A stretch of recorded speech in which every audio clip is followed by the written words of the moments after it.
PCOS problem ಇದ್ರೆ ಮಕ್ಳಿಗೆ ಏನಾದ್ರು ಆಗುತ್ತಾ? ಆಗದೆ ಇರುತ್ತಾ ಅಂತ? ಹ್ಮ್.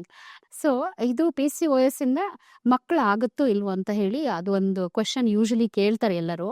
ಸೊ, ಅದು ಏನಂತಂದ್ರೆ ಯಾವಾಗ PCOS ರಿಪ್ರೊಡಕ್ಟಿವ್ ಹಾರ್ಮೋನ್ಸ್ ಅನ್ನ ಇನ್ವಾಲ್ವ್ ಆಗುತ್ತೋ ಅಂತ ಟೈಮಲ್ಲಿ ಡೆಫಿನೆಟ್ಲಿ ಮಕ್ಕಳಾಗೋ ಸಮಸ್ಯೆ ಅಥವಾ ಮಕ್ಕಳು ಆಗದೆ ಇರುವಂತಹ ಸಮಸ್ಯೆಗಳು ಬರೋ ಚಾನ್ಸಸ್ ಇರುತ್ತೆ. ಎಷ್ಟೊಂದ್ ಸಲ ಪ್ರೆಗ್ನೆನ್ಸಿ ಏನೋ ಈಸಿಯಾಗಿ ಆಗ್ಬಿಡುತ್ತೆ ಕೆಲವರಲ್ಲಿ. ಯಾರಿಗೆ PCOS ಇರುತ್ತೆ ಪ್ರೆಗ್ನೆನ್ಸಿ ಏನೋ ಆಗ್ಬಿಡುತ್ತೆ, ಬಟ್ ಅದು ಅಬಾರ್ಷನ್ಸ್ ಆಗ್ತಾ ಇರೋ ಚಾನ್ಸಸ್ ಇರುತ್ತೆ. ಇನ್ ಕೆಲವರಿಗೆ ಪ್ರೆಗ್ನೆನ್ಸಿ ಆಗೋದೇ ಕಷ್ಟ ಆಗಿರುತ್ತೆ. ಎಷ್ಟೊಂದ್ ಸಲ 3 ವರ್ಷ 4 ವರ್ಷ ಮದುವೆ ಆಗಿರುತ್ತೆ, ಟ್ರೈ ಮಾಡ್ತಿರ್ತಾರೆ, ಮಕ್ಳು ಆಗ್ತಾರಲ್ಲ. ಬಿಕಾಸ್ PCOS ಹಂಗೆ ಅವ್ರದ್ದು ವೇಟ್ ಗೈನ್ ಆಗ್ತಾನೆ ಇರುತ್ತೆ, ಅವ್ರು ಯಾವ್ದು ಫಿಸಿಕಲ್ ಆಕ್ಟಿವಿಟಿ ಮಾಡ್ತಾ ಇರಲ್ಲ. ಸೊ ಹಂಗಾಗಿ ಆಮೇಲೆ ಇಲ್ಲಿ ಇನ್ನೂ ಒಂದು ತುಂಬಾ ಮಿಸ್ಕನ್ಸೆಪ್ಷನ್ ಇನ್ನೂ ಒಂದು ನೋಡ್ತಾ ಇರೋದು ಇತ್ತೀಚೆಗೆ ಏನಂದ್ರೆ, ಫ್ಯಾಟ್ ಇರೋರಿಗೇನೆ ಬರುತ್ತೆ PCOS ಅಂತ. ಅಫ್ಕೋರ್ಸ್ ಫ್ಯಾಟ್ ಇರೋರ್ಗೆನೆ ಜಾಸ್ತಿ ಬರುತ್ತೆ, 70-80% ಫ್ಯಾಟ್ ಇದ್ದ ಹೆಣ್ಮಕ್ಳಲ್ಲಿ ಜಾಸ್ತಿ ಬರುತ್ತೆ PCOS. ಆದ್ರೆ ದೇರ್ ಇಸ್ ಇನ್ನೂ ಒಂದು ವೆರೈಟಿ PCOS ಇರುತ್ತೆ, ಅದು ಲೀನ್ PCOS. ಅವರು ಒಂದು 40-45 ಕೆಜಿ ಕೂಡ ಇರೋದಿಲ್ಲ ಅಂದ್ರೂ ಅವರಿಗೂ ಕೂಡ PCOS ಬರುತ್ತೆ.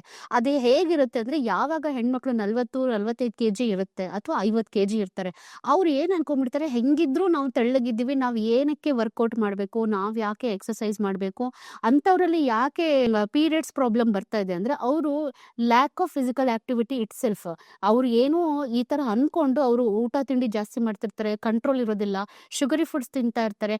ಅವ್ರ ಬಾಡಿ ಅದನ್ನ ಮೆಟಬಲಿಸಮ್ ಮಾಡ್ತಾ ಇರುತ್ತೆ. ಆದ್ರೆ ಮೆಟಬಲೈಸ್ ಮಾಡಿದಾಗಲೇ ಪ್ರತಿ ಸಲ ಅವ್ರು ಏನೇನ್ ಫುಡ್ ಇಂಟೇಕ್ ಮಾಡ್ತಿರ್ತಾರೋ ಶುಗರ್ ಜಾಸ್ತಿ ಕನ್ವರ್ಟ್ ಆಗ್ತಾ ಇರುತ್ತೆ. ಆ ಶುಗರು ಇನ್ಸುಲಿನ್ ಅನ್ನ ಸ್ಟಿಮ್ಯುಲೇಟ್ ಮಾಡಿದಾಗ ಅವರಲ್ಲೂ ಕೂಡ ಆಂಡ್ರೋಜನ್ಸ್ ಜಾಸ್ತಿ ಆಗುತ್ತೆ. ಅದು ಕೂಡ PCOS ಅಂತಾನೆ ಹೇಳ್ತೀವಿ. ಅದನ್ನ ಲೀನ್ PCOS ಅಂತ ಹೇಳ್ತೀವಿ. ಫ್ಯಾಟ್ ಜಾಸ್ತಿ ಇದ್ದವ್ರಿಗೆ ಒಬೀಸ್ PCOS ಅಂತ ಹೇಳ್ತೀವಿ.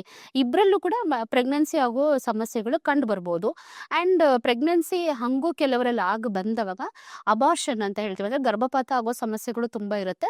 ಹಂಗೂ ಅದರಿಂದ ಒಂದು 3 ತಿಂಗಳು ದಾಟಿದ್ರು ಅಂತ ಅಂದಾಗ ಕೆಲವೊಂದ್ಸಲ ಅವ್ರಿಗೆ ಶುಗರ್ ಬರೋ ಚಾನ್ಸಸ್ ಜಾಸ್ತಿ, BP ಬರೋ ಚಾನ್ಸಸ್ ಜಾಸ್ತಿ ಇರುತ್ತೆ. ಸೊ ಹಂಗಾಗಿ ಆದಷ್ಟು ತೆಳ್ಳಗಿದ್ರು ಅಷ್ಟೇ, ದಪ್ಪ ಇದ್ರು ಅಷ್ಟೇ, ಯಾವತ್ತು ಫಿಸಿಕಲ್ ಆಕ್ಟಿವಿಟಿ ಮಾಡ್ತಾ ಇರೋದು ತುಂಬಾ ಇಂಪಾರ್ಟೆಂಟು.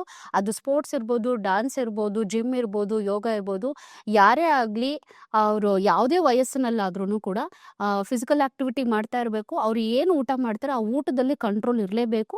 ಅಂಡ್ ನೀರು ಜಾಸ್ತಿ ತಗೊಳ್ತಾ ಇರಬೇಕು. ಸೊ ಆವಾಗ ಇಂಥ ಸಮಸ್ಯೆಗಳೆಲ್ಲ ಕಮ್ಮಿ ಆಗುತ್ತೆ.